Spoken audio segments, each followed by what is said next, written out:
mattina c'era la ragazza, quella della guardia costiera, che guardava, ma finché guardi non rompi le palle, è il tuo mestiere, fai quello che vuoi. Sì. A noi non è che... Ma questa ragazza non sta bene. quello è quello lì, di peggio. L'anno scorso il capitano qua mi ha fatto smettere e mi ha detto andiamo a prendere l'aperitivo.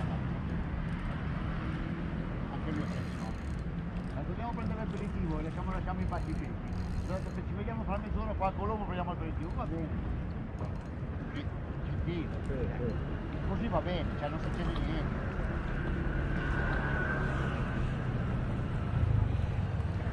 Avevo preso un'orata di 6 o 7 etti, è arrivato da solo, tranquillo, neanche in divisa, normale così. Ho detto che giorno è oggi? Già il 23 dicembre, allora